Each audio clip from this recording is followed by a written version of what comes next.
उस पथ पर सफर सबसे पहले ऐसी तस्वीरें जिनका जिक्र इस तरह रहा है। ये तस्वीरें सुर्खियों में भी है और सोशल मीडिया पर भी। इनसे आपका बाखबर होना बेहद जरूरी है क्योंकि चौराहे पर इन्हीं की चर्चा है। बिहार के समस्तीपुर के रहने वाले अमरजीत का एक और वीडियो सोशल मीडिया पर वायरल हो गया, जिसमें वो सोनू सूद के सामने गाना गाते दिख रहे हैं। कुछ दिन पहले अमरजीत के शानदार गानों के वीडियो काफी सुर्खियों में आए थे। इसी के बाद सोनू सूद ने अमरजीत को मुंबई बुलाया और उन्हें एक फिल्म में गाने का ऑफर दिया। सोनू सूद से मुलाकात और गाने का ऑफर मिलने पर अमरजीत काफी खुश दिखे। उन्होंने सोनू सूद का शुक्रिया अदा किया।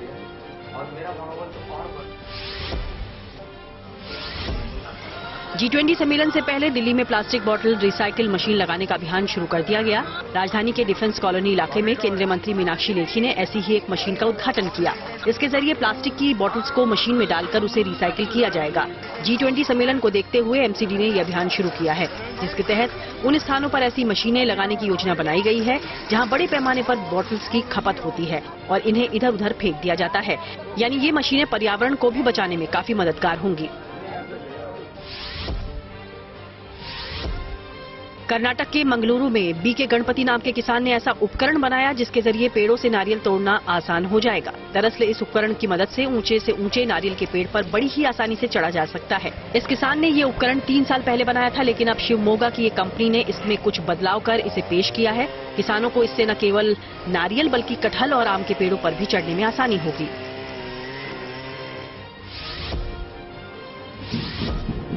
उत्तर प्रदेश के अलीगढ़ में फूलों, फलों और सब्जियों की प्रदर्शनी लगाई गई। इस दौरान यहां लोगों को फूलों की एक से बढ़कर एक किस्में देखने को मिली। वहीं फलों और सब्जियों की भी विभिन्न प्रजातियों को यहां पेश किया गया। प्रदर्शनी का मकसद इलाके के किसानों को बढ़ावा देना है। इस मौके पर किसानों को पुरस्कार भी दिए गए।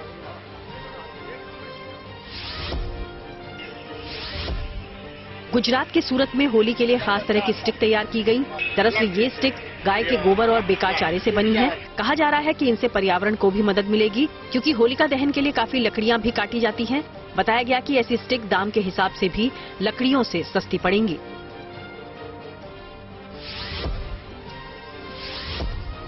महाराष्ट्र के चंद्रपुर में तडोबा अंधेरी टाइगर रिजर्व से मादा भालू और उसके नन्हे बच्चों का वीडियो सोशल मीडिया पर वायरल है।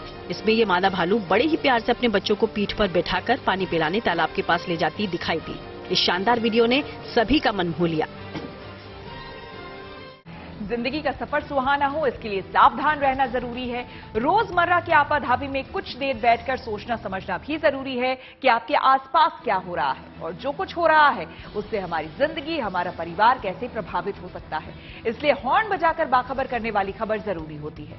और आज की ये खबर हम सबकी जिंदगी से जुड़ी हुई है। ये खबर हर हाथ में दिखने वाले मोबाइल फोन से जुड़ी है, जो हर वक्त हमारे करीब रहता है, जिसके बगैर थोड़ी देर रहने से ही ज्यादातर लोगों को बेचैनी होने लगती है। लेकिन यही मोबाइल जब हद से ज्यादा इस्तेमाल होता है, जो अपने कंज्यूमर का जानी दुश्मन तक बन सकता है, बम बनकर उसकी जान ले सकता है। मध्य प्रदेश के उज्जैन में एक बुजुर्ग के साथ हुई भयानक घटना ने इस खतरे पर एक बार फिर से खतरे की घंटी बजा दी है। ऐसे में जरूरी है कि मोबाइल फोन के इस्तेमाल को लेकर लगातार सावधानी वाला हॉर्न बजाया जाए।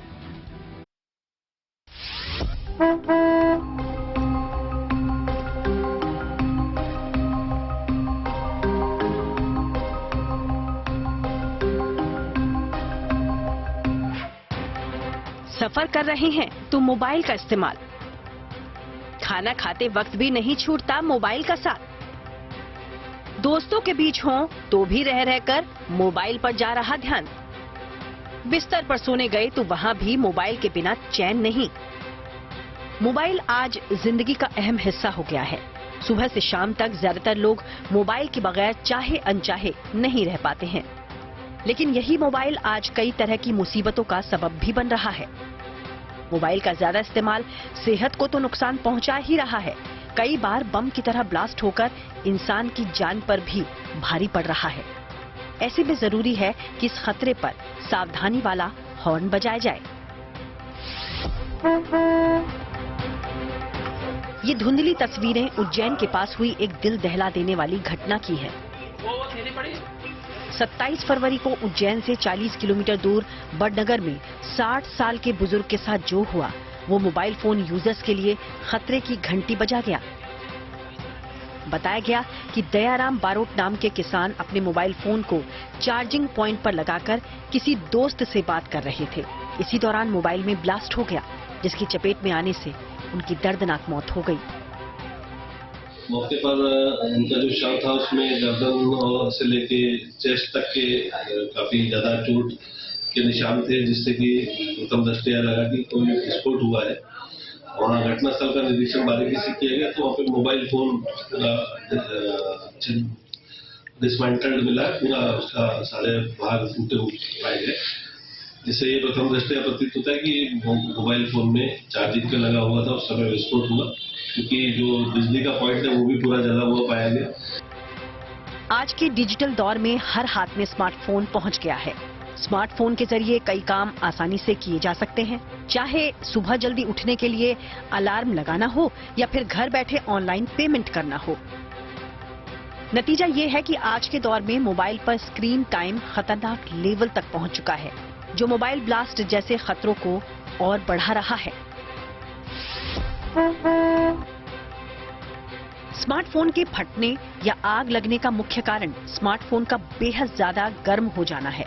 जानकारों का कहना है कि बैटरी की वजह से ज्यादातर मोबाइल फोन फटते हैं। बैटरी के फटने का सबसे बड़ा कारण हीट यानी फोन की बैटरी का क्षमता से ज्यादा गर्म होना है। लिहाजा खतरे को खत्म करने के लिए सावधानी जरूरी है। मोबाइल को ओवरलोड ना रखें, यानी स्मार्टफोन में बहुत ज्यादा ऐप और मटेरियल स्टोर न करें। ज्यादा ऐप होने से फोन जल्द गर्म होने लगता है, लिहाजा फोन की मेमोरी को 75 से 80% तक खाली रखें। फोन चार्ज करने के लिए ओरिजिनल चार्जर का इस्तेमाल करें। डुप्लीकेट चार्जर से बैटरी खराब होकर जल्दी हीट होने लगती है, जिससे फोन के ब्लास्ट होने का खतरा बहुत ज्यादा बढ़ जाता है। वहीं फोन चार्जिंग में लगाकर गेम न खेलें और न ही बातचीत करें। तकिए के नीचे मोबाइल रखकर कभी न सोएं। लगातार 2 से 3 घंटे तक कान में मोबाइल लगाकर बात न करें। लंबी बातचीत के लिए एयरफोन का इस्तेमाल करें। बैटरी फूल जाए तो तुरंत बदलवाएं। मोबाइल गिर जाए या टूट जाए तो बैटरी में लीकेज की समस्या आ जाती है, जिससे वो फूलती है और आग पकड़ने का खतरा रहता है। आजकल ज्यादातर मोबाइल हाई एंड प्रोसेसर वाले होते हैं, जो ज्यादा हीट होते हैं। प्रोसेसर बैटरी के पास लगा होता है। जब फोन पर ज्यादा लोड पड़ता है तो प्रोसेसर गर्म होता है। प्रोसेसर गर्म होकर बैटरी को भी गर्म कर देता है, जिससे मोबाइल फटने की आशंका बढ़ जाती है। कुछ स्मार्टफोन बनाने वाली कंपनियां हाई एंड प्रोसेसर पर हीट सिंक लगा देती हैं। हीट सिंक प्रोसेसर में पैदा हुई हीट को बैटरी से दूर रखता है और फोन को जल्दी ठंडा कर देता है। जिस मोबाइल फोन में हीट सिंक नहीं होता, उनमें आग लगने की आशंका ज्यादा होती है। Bureau report, good news today. Mobile कैसे एक बम की शक्ल अख्तियार कर सकता है और कैसे इस खतरे को टाला जाए, इस मुद्दे पर हमने बात की आईटी एक्सपर्ट मनीष कुमार झा से, जिन्होंने सरल भाषा में समझाया कि कैसे मोबाइल ब्लास्ट के खतरे को टाला जा सकता है। फोन की बैटरी को लेकर सावधानियां जो आपको बरतनी चाहिए, एक तो यह है कि आप उसको ओवर चार्जिंग, लोग क्या करते हैं उसको पूरी रात चार्ज पे लगा देते हैं, या कभी गेम खेल रहे हैं, चार्ज किया फिर गेम खेलने लग गए फिर चार्ज किया, ऐसा ना करें। हर उपकरण को एक कूलिंग टाइम देना चाहिए इस्तेमाल करने से पहले और चार्ज करने के बाद। जैसे कि आप जो है तो आपने फुल चार्ज किया और चार्जर से हटा के सीधा आप गेम खेलने लगे तो तब फोन ज्यादा हीट हो जाता है।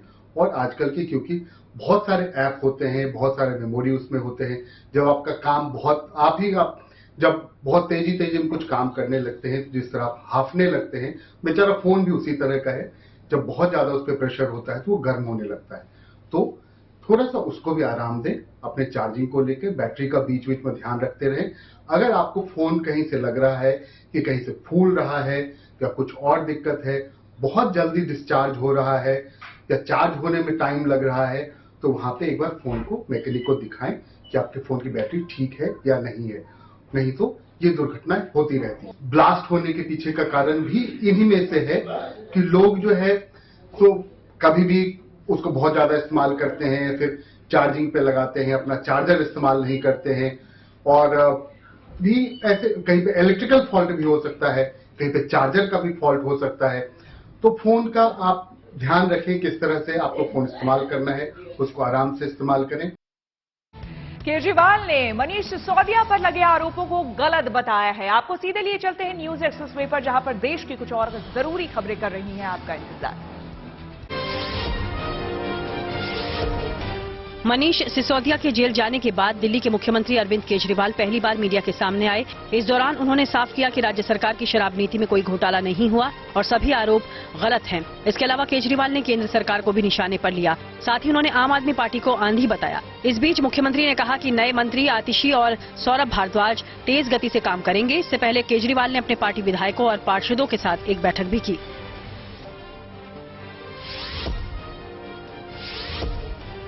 सुबह मेघालय, त्रिपुरा और नागालैंड विधानसभा चुनाव के नतीजे आएंगे। इसके लिए चुनाव आयोग ने कमर कस ली है। पुलिस और सुरक्षा बल ने तीनों राज्यों में सुरक्षा के कड़े इंतजाम किए हैं। मेघालय और नागालैंड में 27 फरवरी जबकि त्रिपुरा में 16 फरवरी को मतदान हुआ था।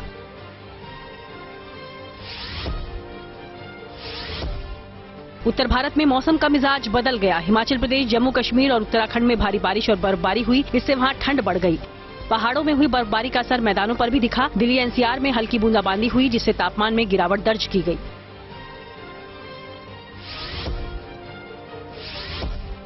घरेलू और कमर्शियल एलपीजी सिलेंडर के दामों में इजाफा कर दिया गया। अब घरेलू गैस सिलेंडर के लिए 50 रुपए जबकि कमर्शियल के लिए 350 रुपए ज्यादा चुकाने होंगे। हालांकि विपक्षी दलों ने इस बढ़ोतरी का विरोध किया।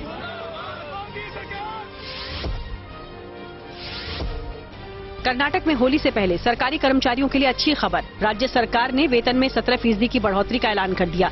बढ़ा हुआ वेतन 1 अप्रैल से लागू होगा। पिछले कुछ समय से सरकारी कर्मचारी यहां लगातार आंदोलन छेड़े हुए थे। खबरों के एक्सप्रेसवे से आगे रुक करते हैं सियासी ढाबे का, जहां आज की सबसे दिलचस्प खबर मौजूद है।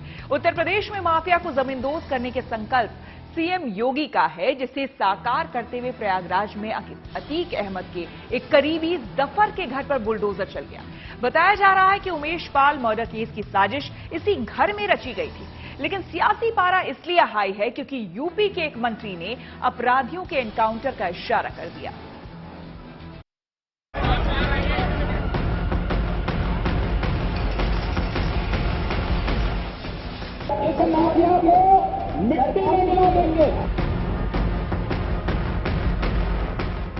माफिया को मिट्टी में मिला देने के मुख्यमंत्री योगी के ऐलान पर अगर किसी को शक शुबा रहा हो तो यकीनन इन तस्वीरों से दूर हो गया होगा। उमेश पाल मर्डर केस में एक बड़ा एक्शन लेते हुए गैंगस्टर अतीक अहमद के करीबी जफर अहमद के आलीशान मकान पर बुलडोजर चला और ऐसे चला कि सब कुछ जमींदोज हो गया। प्रशासन के अनुसार ये बिल्डिंग अवैध थी, लिहाजा तोड़ दी गई। बीजेपी के मुताबिक मुख्यमंत्री ने जो दावा किया था उसके रुझान मिलने शुरू हो गए हैं। तो मुझको लगता है उसी के अंदर रुझान जो मुख्यमंत्री ने कहा है उसके रुझान इससे माने शुरू हो गए हैं और बहुत जल्दी सबके ऊपर कार्रवाई होगी। लेकिन योगी सरकार के रुख और पुलिस के सख्त रवैये के बाद सियासी पारा तब और चढ़ा जब एक मंत्री ने बातों ही बातों में एनकाउंटर का इशारा कर दिया। जब ये पकड़े जाए कहीं तो गाड़ी में बैठते समय ज्यादा हाय तौबा ना करें, नहीं तो ड्राइवर असंतुलित होकर डिस्टर्ब होकर कहीं गाड़ी पलट ना जाए। वो पलटेगी तो तभी जब उसकी ब्रेक फेल होगी, जब उसमें कोई तकनीकी कमी आ जाएगी, सड़क बहुत खराब रहेगी तभी गाड़ी पलट जाती है। और जब ट्रैफिक के नियम ठीक से पालन नहीं होते हैं और जो ये लगी रहती हैं जो स्पीड को नापती हैं, ये जब नहीं सही करती हैं तो आदमी ज्यादा तेज भगाता है। तो रोड बने, रोड ब्रेकर बने, गाड़ी की ब्रेक ठीक होनी चाहिए, गाड़ी का ड्राइवर उससे ज्यादा जरूरी है कि वो ठीक रहे। जब खराब ड्राइवर उसमें बैठ जाएगा तो निश्चित रूप से गाड़ी पलट जाएगी। उमेश पाल मर्डर केस का एक आरोपी पहले ही एनकाउंटर में ढेर हो चुका है, इसलिए जब पुलिस की गाड़ी पलटने का जिक्र हुआ तो माहौल गर्मा गया। गुजरात की जेल में बंद अतीक अहमद ने अपने वकील के जरिए सुप्रीम कोर्ट में याचिका दी कि उसे यूपी की जेल में शिफ्ट न किया जाए। खौफ सिर्फ अतीक अहमद को नहीं है, उमेश पाल मर्डर में शामिल बताए उसके बेटों की शिद्दत से तलाश हो रही है। वहीं बीजेपी और समाजवादी पार्टी में जुबानी जंग जारी है। बीजेपी मर्डर केस के मुख्य आरोपी सदाकत खान की अखिलेश यादव के साथ तस्वीर पर समाजवादी पार्टी को घेर रही है। ये जो फोटोएं हैं जो इस हत्याकांड में, उमेश हत्याकांड में आरोपी हैं, उनकी आप ही के साथ क्यों आती है, आप ही के परिवार के साथ क्यों आती है? समाजवादी पार्टी के नेता के साथ नहीं, खाली आपके परिवार के साथ आती है। तो अब इसका तो वही जवाब देंगे, अखिलेश यादव जी। आजकल डिजिटल का जमाना है, अब हमारे पीछे कोई खड़ा हो जाए घटना करके, आपके घर में कोई घटना करके आ जाए और यहाँ खड़ा हो जाए, तो डिजिटल के जमाने में कहीं कुछ नहीं किया जा कहा जा सकता। समाजवादी पार्टी राज्य में कानून व्यवस्था को लेकर सवाल उठा रही है और बीजेपी का जवाब है कि अपराधियों और माफिया को खत्म करने के लिए हर जरूरी कदम उठाए जा रहे हैं। कुल मिलाकर सियासी गलियारों में माफिया पर बहस जारी है। Bureau report, good news today.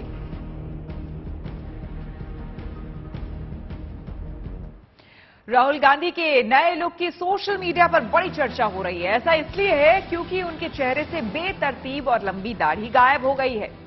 अब चेहरे पर छोटी दाढ़ी आ गई है। सेट की हुई दाढ़ी के साथ राहुल कोट और टाई में नजर आए। राहुल गांधी कैम्ब्रिज यूनिवर्सिटी के बिजनेस स्कूल में स्पीच देने के लिए ब्रिटेन पहुंचे तो उनका लुक बदल गया। भारत जोड़ो यात्रा के दौरान राहुल गांधी के लंबी दाढ़ी वाला लुक चर्चा में रहा था। इस दौरान उनके अलग अलग अंदाज भी दिखे। कभी वो मंदिर में भगवा वस्त्र में नजर आए तो कभी गोल्डन टेम्पल में पगड़ी में दिखे। इस दौरान उनकी टी शर्ट को लेकर भी खूब सियासत हुई क्योंकि सर्दी के बावजूद जम्मू कश्मीर जाने तक उन्होंने लगातार टी शर्ट का इस्तेमाल किया। 30 जनवरी को भारत जोड़ो यात्रा खत्म हुई और अब राहुल गांधी का लुक भी बदल गया है।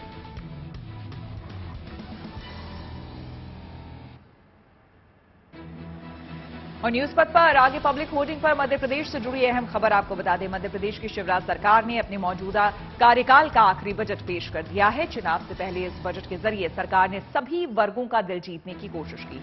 आपको बता दें कि मध्य प्रदेश विधानसभा में राज्य के वित्त मंत्री जगदीश देवड़ा ने 2023-24 के लिए 3,14,000 करोड़ के ज्यादा का बजट पेश किया है। इस बजट में सरकार ने किसी तरह का कोई भी नया टैक्स नहीं लगाया है, जिससे सभी लोगों को बड़ी राहत मिली है।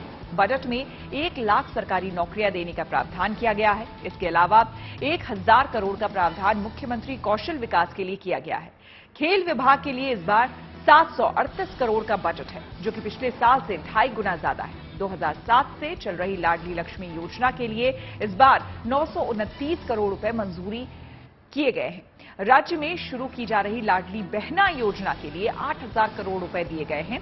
इस योजना के तहत लाभार्थी महिलाओं को हर महीने 1,000 रुपए दिए जाएंगे। इसके साथ ही राज्य सरकार लड़कियों के लिए मुख्यमंत्री ई स्कूटी योजना ला रही है। इस योजना के तहत 12वीं कक्षा की मेरिट लिस्ट में जगह बनाने वाली छात्राओं को ई स्कूटी दी जाएगी। बजट में घोषणा की गई है कि 15 साल पुराने सरकारी वाहन अब सड़कों पर दिखाई नहीं देंगे। इस नीति के तहत 1,000 पुराने सरकारी वाहन हटाए जाएंगे। बजट के तहत राज्य में एमबीबीएस की सीटें 2055 से बढ़ाकर 3,605 किए जाने की घोषणा की गई है। बजट में इंदौर और भोपाल मेट्रो रेल के लिए 710 करोड़ रुपए के बजट का भी ऐलान किया गया है। इसके अलावा सिंगरौली में एक खनन विश्वविद्यालय खोलने का भी ऐलान किया गया है। और न्यूज पथ पर आगे धन बाजार है, जहां शेयर बाजार से लेकर कारोबार तक की सभी अहम खबरें होती है और इसका सीधा रिश्ता आपकी आमदनी और आपकी जेब से होता है। तो तेज रफ्तार खबरों के बीच ये जरूरी खबरें छूट ना जाए, इसलिए आपको सीधे लिए चलते हैं धन बाजार। भारतीय शेयर बाजार में बुधवार को तेजी देखने को मिली। सेंसेक्स 449 अंक चढ़कर 59,411 पर बंद हुआ। निफ्टी में भी 147 अंक की तेजी रही। ये 17,451 के स्तर पर बंद हुआ। सेंसेक्स के 30 में से 28 शेयर हरे निशान में बंद हुए, जबकि 2 में कमजोरी रही। बुधवार को सोना 475 रुपए उछला, जिसके बाद प्रति 10 ग्राम सोने की कीमत 55,955 रुपए दर्ज हुई। इससे पहले के कारोबार में इस येलो मेटल की कीमत प्रति 10 ग्राम 55,480 रुपए रही। वहीं चांदी की कीमत में 1,225 रुपए की गिरावट दर्ज की गई, जिसके बाद 1 किलो चांदी का भाव 63,825 रुपए रहा।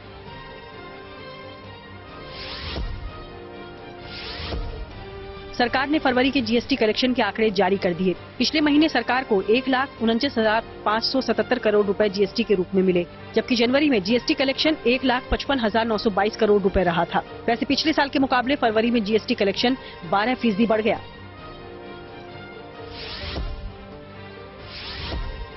एयर इंडिया के बाद अब अकासा एयरलाइंस भी नए विमानों के ऑर्डर देगा। कंपनी के सीईओ विनय दुबे ने ये जानकारी दी। साथ ही उन्होंने कहा कि कंपनी इस साल के आखिर तक अपनी अंतर्राष्ट्रीय सेवाएं शुरू कर देगी। न्यूज पथ पर आगे वो खबरें हैं जो समाज की सोच, उसकी प्रगति का आईना दिखाती है। हाल के वर्षों में फोरेंसिक साइंस का महत्व काफी बढ़ा है। अपराधी जिस तरह से शातिर होते जा रहे हैं और अपराध के बाद सबूतों को मिटाने की कोशिश कर रहे हैं, उसे देखते हुए फॉरेंसिक साइंस की भूमिका अहम हो जाती है। फॉरेंसिक एविडेंस को कैसे इकट्ठा किया जाता है, कैसे उसके जरिए साइंटिफिक तरीके से जांच की जाती है, इन तमाम चीजों को दुनिया तक पहुंचाने के लिए मुंबई में इंस्टीट्यूट ऑफ फॉरेंसिक साइंस ने एक एक्सपो का आयोजन किया, जिसे देखने के लिए बड़ी संख्या में लोग यहां पर पहुंचे।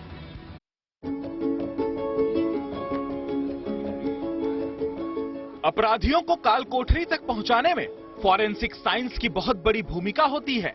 मुकदमे के ट्रायल में फॉरेंसिक साक्ष्यों की क्या भूमिका है, इसी सवाल को ध्यान में रखते हुए मुंबई में इंस्टीट्यूट ऑफ फॉरेंसिक साइंस के छात्रों ने 2 दिवसीय एक्सपो का आयोजन किया। इस एक्सपो का मकसद किसी भी अपराध को क्रैक करने और दोषियों को सजा दिलाने में फॉरेंसिक साइंस के महत्व को उजागर करना है।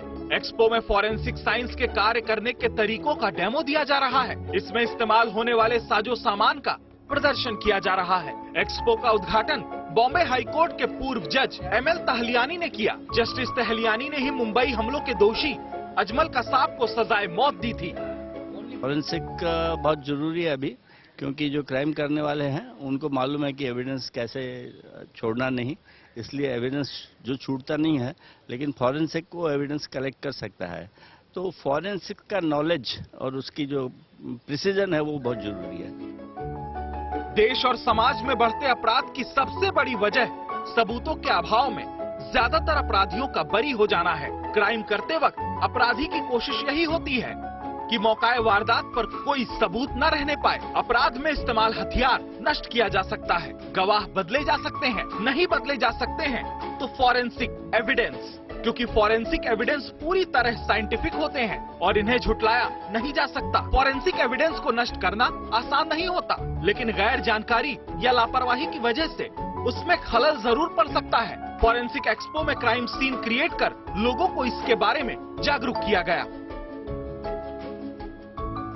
जी, हमने एक क्राइम सीन सिमुलेट किया है, जहां पर हम बताना चाह रहे हैं कि क्राइम सीन के अंदर एंटर नहीं करना चाहिए, बिकॉज वो क्राइम सीन के अंदर अगर कोई भी चला जाता है तो उससे जो साक्ष्य होते हैं वो खराब हो जाते हैं, जिसकी वजह से जो एविडेंस नहीं भी होना चाहिए वो भी एविडेंस आता है। मान लीजिए आप आए हैं, आप अंदर गए क्राइम सीन पे, तो क्या होगा, आप what you call that, unintentionally you'll drop some evidences, because all investigation is based on every contact leaves a trace. दरअसल फॉरेंसिक साइंस के जरिए गुनाह को एस्टेब्लिश करने के अपने कुछ खास तरीके होते हैं। अपराधी जिन सबूतों के बारे में सोच तक नहीं सकते, फॉरेंसिक साइंस में वो निर्णायक भूमिका निभाते हैं। फॉरेंसिक एक्सपो में इन विधियों का प्रदर्शन किया गया। इनमें टायर साइड वॉल मार्किंग, अपराध स्थल पुनर्निर्माण, चीलोस्कोपी यानी होठों के निशान के आधार पर पहचान, विसरा संग्रह, चाल पैटर्न और बैलिस्टिक विश्लेषण शामिल हैं। सब बच्चों की मेहनत है और उनको टीचर जो है उनका गाइडेंस है उसमें। तो बच्चे जो सीखते हैं वो क्लासरूम में नहीं रहना चाहिए, वो पब्लिक में जाना चाहिए। आज आप देखें तो मोर देन 800 पार्टिसिपेंट एक्सपो को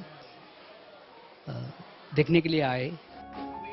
आज पेशेवर अपराधी काफी शातिर हो चुके हैं। सबूतों से छेड़छाड़ करने का हुनर उन्हें बखूबी मालूम है। ऐसे पेशेवर अपराधियों को सजा दिलाने के लिए परिस्थिति जन्य साक्ष्य काफी नहीं होते। ऐसे अपराधियों को फॉरेंसिक कॉन्विक्ट करने के लिए फॉरेंसिक साइंस सबसे कारगर हथियार है। फॉरेंसिक एक्सपो में इसी बात को दुनिया के सामने रखने की कोशिश हो रही है। मुंबई से Dev Kotak, good news today.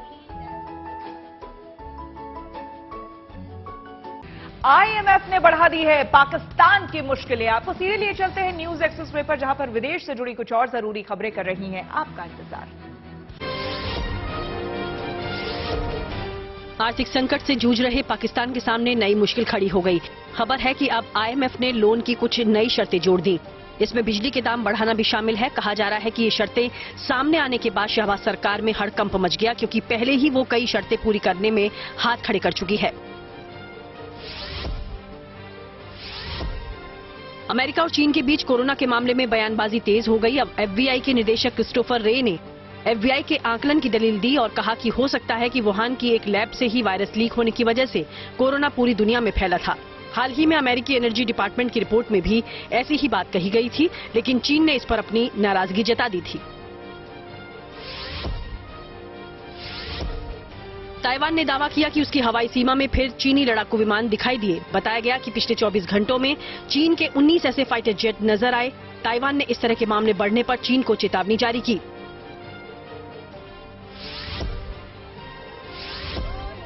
Peru से एक भूस्खलन का वीडियो सामने आया। इस हादसे में 10 मकान जमींदोज हो गए। भूस्खलन के दौरान पहाड़ी का बड़ा हिस्सा पेड़ों के साथ नीचे खिसक आया।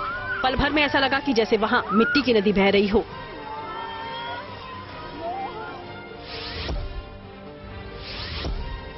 अमेरिका और स्पेन के कई इलाके बर्फ की सफेद चादर में नहा गए। अमेरिका के न्यूयॉर्क और दूसरे इलाकों में हर तरफ बर्फ ही बर्फ दिखाई दे रही है। कहीं पेड़ पौधे बर्फ से ढक गए हैं तो कहीं गाड़ियों पर बर्फबारी होती दिखी। उधर स्पेन में भी भारी बारिश और बर्फबारी हुई। इसके अलावा कुछ जगहों पर तूफान ने भी लोगों की मुश्किलें बढ़ा दी। न्यूज पथ पर आगे पब्लिक होर्डिंग पर सेहत से जुड़ी एक जरूरी खबर। सेहत को लेकर दुनिया भर में आए दिन स्टडी और रिसर्च की जाती है। अब यूके की कैम्ब्रिज यूनिवर्सिटी ने एक नई स्टडी की है जिसमें लोगों को बिजी लाइफ में फिट रहने का एक आसान तरीका बताया गया है। आपको बता दें कि स्टडी के मुताबिक रोजाना 11 मिनट की ब्रिस्क वॉक यानी कि तेज गति से चलना सेहत के लिए बहुत फायदेमंद होता है। रिसर्च में दावा किया गया है कि हर दिन सिर्फ 11 मिनट की वॉक से ही दिल की बीमारी, स्ट्रोक और कैंसर जैसी बीमारियों को दूर किया जा सकता है। एक व्यक्ति को पूरे हफ्ते में कम से कम 150 मिनट की मॉडरेट इंटेंसिटी वाली फिजिकल एक्टिविटी करने की सलाह दी गई है। रिसर्चर्स का मानना है कि ऐसा करने से अर्ली डेथ यानी कि जल्दी मौत का खतरा 25% तक कम हो सकता है। British journal of sports medicine में छपी स्टडी में यह पाया गया है कि सुझाई गई फिजिकल एक्टिविटी का आधा रूटीन अपनाने से भी हर 10 अर्ली डेथ में से 1 को रोका जा सकता है।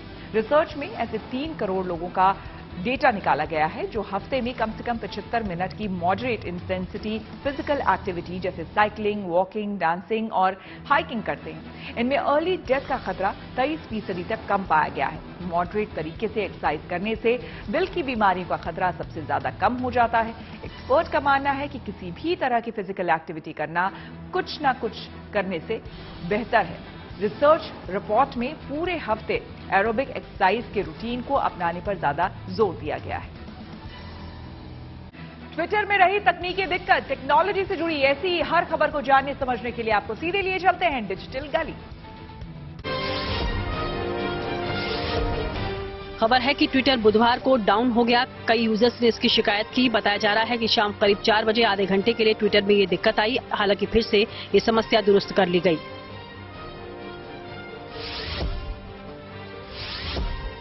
देश में टेलीकॉम कंपनियों ने 5G सर्विसेज लॉन्च करने में काफी तेजी दिखाई। केंद्रीय टेलीकॉम मंत्रालय ने इसकी जानकारी दी। इसके मुताबिक कंपनियों ने 5G के लिए दिए गए 3 साल के टारगेट को सिर्फ 6 महीनों में पूरा कर लिया।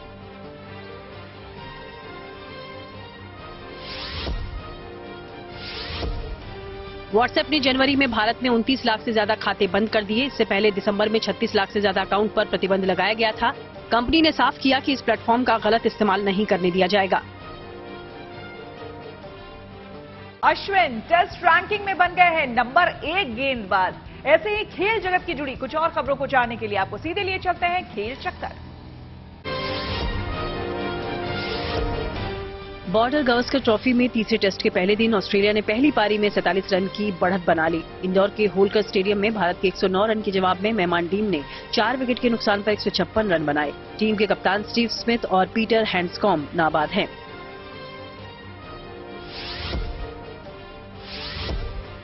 भारतीय ऑफ स्पिनर रविचंद्रन अश्विन ने ताजा आईसीसी टेस्ट गेंदबाजी रैंकिंग में पहला स्थान हासिल किया। अश्विन ने एंडरसन को हटाते हुए 864 अंकों के साथ पहला स्थान पाया।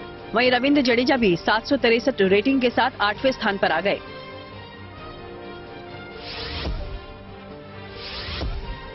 भारत की टॉप ट्रिपल जंप खिलाड़ी ऐश्वर्या बाबू को 4 साल के लिए बैन कर दिया गया। नाडा के अनुशासनात्मक पैनल ने प्रतिबंधित एनाबॉलिक स्टेरॉयड के इस्तेमाल को लेकर 25 साल की ऐश्वर्या पर यह कार्रवाई की।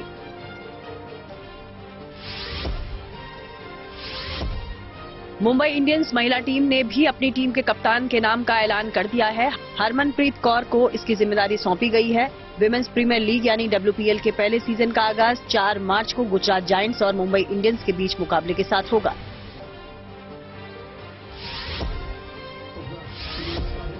बुधवार को कश्मीर से कन्याकुमारी तक एशिया की सबसे लंबी साइकिल रेस शुरू हो गई। श्रीनगर से एक महिला समेत 29 साइकिलिस्ट इस 3655 किलोमीटर रेस के लिए रवाना हुए। अल्ट्रा साइकिलिंग परियोजना के आयोजकों ने साइकिलिस्ट की रेस पूरी करने के लिए 12 से 14 दिन का समय निर्धारित किया, तो वहीं ज्यादातर प्रतिभागियों ने 9 से 11 दिन में दौड़ पूरी करने का लक्ष्य रखा है। राजस्थान के लिए गुड न्यूज है।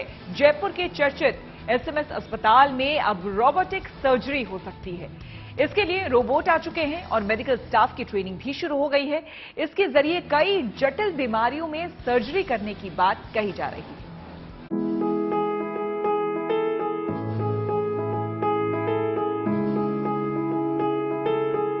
ये तस्वीरें जयपुर समेत पूरे राजस्थान के लिए किसी खुशखबरी से कम नहीं।